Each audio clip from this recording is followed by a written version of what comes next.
il n'y a pas qu'à Paris qu'il y a des manifestations. On a d'autres images qui nous parviennent de Marseille, de Lyon, de Lille, de Bordeaux. Est-ce que vous appelez-vous, Raquel Garrido, ces manifestations à se poursuivre tous les jours? Vous savez, c'est pas moi qui décide, mais je salue l'engagement notamment des jeunes qui expriment, je crois, et on le voit par le nombre et la persévérance de ces soirées de mobilisation, expriment le fond de la pensée des Français. Les Français, depuis le départ, considèrent qu'un civil israélien, c'est la même chose qu'un civil palestinien. Les Français sont pour la paix, les Français sont pour le cessez-le-feu, les Français sont pour la libération des otages. Voilà la position, je pense, réelle du Fonds culturel français. C'est quelque chose qui est, à mon sens, majoritaire. Et la masse et le fait que ces mobilisations se recommencent chaque soir, pour moi, reflètent ceci. Donc, pourquoi voudrait-il qu'ils arrêtent, puisque pour l'instant, ils ne semblent pas avoir été entendus par le président de la République, ne serait-ce que sur une des revendications, il y en a d'autres, mais une d'entre elles, qui est celle de reconnaître l'État de Palestine, qui semble être quelque chose auquel même les macronistes, finalement, adhèrent. L'Espagne, l'Irlande et la Norvège, on le rappelle, ont officiellement reconnu hier l'État de Palestine. Qu'est-ce que vous répondez à ceux qui disent que ça risque d'accentuer l'antisémitisme ambiant? La reconnaissance de l'État de Palestine? Non, ce genre de manifestation tous les soirs. Non, je pense, bien sûr, il y a un risque d'antisémitisme. De toute façon, c'est évident que... Bon, d'abord, il y a toujours eu de l'antisémitisme en France, hein, ça a toujours été une réalité. Et c'est évident que le bombardement par le gouvernement Netanyahou de Gaza depuis 8 mois tend à créer cet amalgame entre Netanyahou, Israël, Juifs, ce qui non seulement met en danger les Juifs en Israël, mais je pense les Juifs partout dans le monde. Donc, c'est une réalité. C'est du coup d'autant plus important que nous, en France, nous marchions vraiment sur nos principes. Voilà, nos principes, c'est la lutte contre l'antisémitisme, la lutte contre la haine, contre le racisme, tous les racismes, la libération des otages et le cessez-le-feu. C'est-à-dire, en fait, il faudrait qu'on soit tous très clairs, très clairs et ensemble pour dire libération des otages immédiate, inconditionnelle. C'est pas assez clair dans ce genre de manifestation pour l'instant. On l'a pas entendu. Pour le moment, vos reporters n'ont pas fait mention d'actes antisémites ou de débordements antisémites. Le cessez-le-feu immédiat, inconditionnel, la libération des otages immédiate, inconditionnelle, c'est quelque chose qui peut tous nous rassembler. Et finalement, on se dit que ces actes-là, que ces actes d'expression, notamment de la part de la jeunesse, c'est utile. Inconditionnel, vous dites? C'est le principe, oui. Je pense que si on commence à ordonner, à dire, toi tu dois cesser le feu, toi tu dois libérer les otages, etc. Si on commence à hiérarchiser, on s'en sort. Si, il y a une hiérarchie entre un État, entre un groupe terroriste et un État démocratique. Je pense qu'on peut hiérarchiser. Oui. Vous dites soumettez-vous. Écoutez, on entend ceci depuis 8 mois. On entend ceci depuis 8 mois. Oui, c'est pas pareil. Je suis désolé, c'est pas pareil. Le Hamas et l'État d'Israël, c'est pas la même chose. Vous pourrez trouver tous les arguments que vous voulez. Il n'en demeure pas moins que je pense que la position de la France doit être libération des otages immédiate, inconditionnelle, cessez-le-feu immédiat, inconditionnel. Inconditionnel, c'est les otages.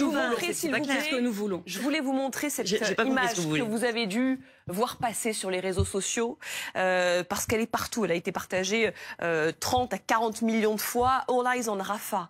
Soyons tournés vers Rafah. Peut-être qu'on peut voir cette image qui a été partagée des dizaines de millions de fois, notamment sur Instagram.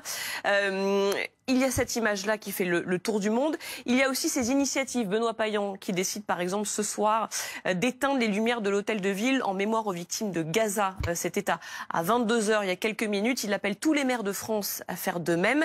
Les maires de Lyon et de Lille, Martine Aubry ont décidé de le suivre et d'éteindre eux aussi les lumières de l'hôtel de ville. C'est le cas à Nantes également. On a l'impression, Christophe Barbier, qu'il y a quand même un tournant dans l'opinion publique. Je dirais pas tournant. Je pense qu'il y a une montée en température, une montée en tension de ce qui déchire déjà le pays depuis de nombreuses semaines. Ce qui s'est passé à Rafah avec les bombardements israéliens qui ont causé, l'enquête le dira, l'incendie meurtrier, ça a changé la donne, mais pas dans un tournant, plutôt dans une montée en puissance de ceux qui veulent militer pour une cause et ceux qui en face aussi vont se dresser. C'est ça qui m'inquiète le plus, moi. L'image que l'on a vue de Rafah, All Eyes on Rafah, c'est une image engendrée par l'intelligence artificielle. Donc c'est pas un. Mais le message, il est là.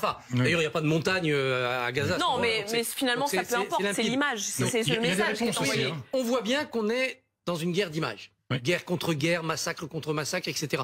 Et que c'est le début souvent de la manipulation des opinions.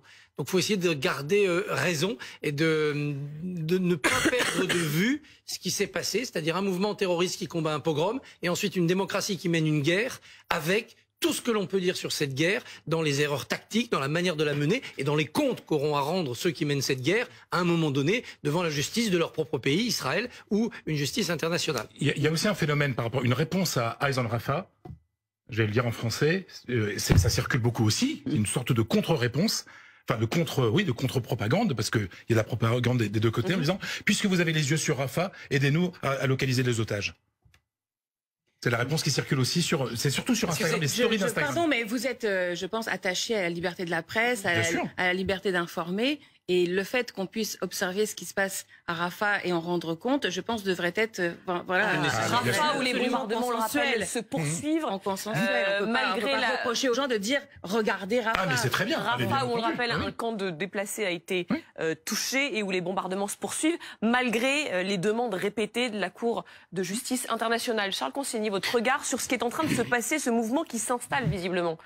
Oui, alors qui s'installe. Je pense que ce mouvement, il vient notamment de la faiblesse de la position de la France quand même dans ce conflit. Je parle du gouvernement français. Le et en même temps. Je pense que il y a guère que des voix comme celle de Villepin qu'on soit d'accord ou pas avec lui, mais qui a fait l'effort de prendre une position argumentée qu'on peut réfuter, on peut lui opposer un tas de choses, mais en l'occurrence. On n'a pas du tout ni un président sérieux, ni un Premier ministre sérieux. On a des gens qui sont trop jeunes pour leur job et qui donc ne savent pas quelle position prendre. Heureusement qu'ils n'ont pas reconnu l'État de Palestine. Parce que si on commence à reconnaître l'État de Palestine comme d'autres pays l'ont fait, c'est une manière de donner raison au Hamas. Donc ça, heureusement qu'on ne l'a pas fait. C'est pas ce que je pense ni l'Irlande, je pense qu'on pourrait prendre une position beaucoup plus claire. Si vous voulez bien, je vais vous faire la démonstration contraire. Il y a aujourd'hui, je pense, péril sur l'existence d'Israël et péril sur l'existence de la Palestine.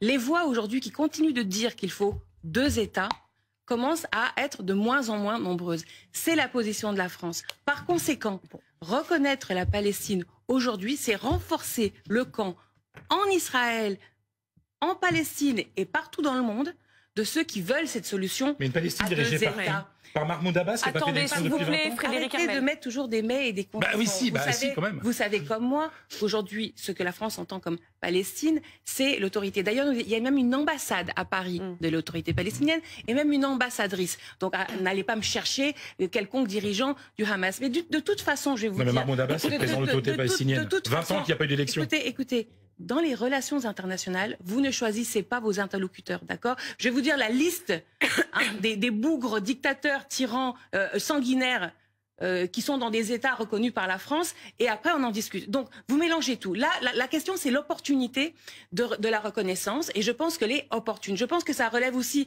de la façon dont la France... Le président, lui, dit le moment justement n'est pas opportun. Voilà, c'est la réponse qu'il a donnée hier. Je pense qu'il bidouille parce qu'il a raté le coche. Il a raté cette vague des premiers pays européens. Il aurait dû mettre la France dans ce premier wagon. Pourquoi? Parce que nous sommes États membres à la Convention de 1949 pour la prévention du génocide. Cette convention nous oblige. La Cour internationale de justice nous a dit il y a plusieurs mois qu'il y avait un risque de génocide et a décidé de mesures conservatoires. Sur un autre point, si vous la semaine dernière, il y a eu une mesure conservatoire d'ordonnée qui dit à Israël cessez le feu. Parce que si vous ne cessez pas le feu, alors vous ne prévenez pas le génocide. Nous sommes États membres de cette convention. Donc notre travail, la France, c'est de tout faire pour prévenir le génocide. Et qu'est-ce qui se passe? Il y a Rafah. Et j'entends encore des gens qui justifient Les bombardements à Rafah. Non, mais une dernière réaction. Non, s'il vous plaît, s'il vous plaît, Géraldine Wassenaar. Qu'est-ce qu'il fallait faire? J'aimerais vous entendre, Raquel Garrido, sur l'actualité de ce soir, le documentaire sur Gaza réalisé par le député apparenté LFI, Aymeric Caron, qui a été projeté ce soir à l'Assemblée nationale. Il y avait quasiment personne. Vous n'y étiez pas non plus? Non, je n'y étais pas, mais je pense que c'est une bonne initiative et je le remercie. J'en ai eu quelques échos d'ailleurs de collègues qui y étaient. On me dit que c'était évidemment très dur. Les images sont dures, mais il y a aussi un travail de compilation de reportages, des interviews, notamment du côté israélien, c'est-à-dire du côté des autorités. Et effectivement, à part l'horreur dont on imagine qu'on la voit, il y a aussi autour de ce débat de savoir est-ce qu'il y a ou pas l'intention de détruire tout ou partie du peuple palestinien, qui est l'une des définitions, la définition de base du génocide, l'intention de détruire tout ou partie du peuple. Il paraît que ce qu'on me disent les gens qui ont vu le film, ça ressort bien des interventions côté israélien. Mais en tout état de cause, de toute façon, vous l'avez dit vous-même, on a une difficulté d'avoir accès aux informations. Et il y a aussi certains collègues qui sont dans la cécité. Et pour ça, je remercie Aymeric Caron. Moi, j'étais pas, je pense, dans la cible, puisque moi, je remets pas en cause le massacre, les massacres.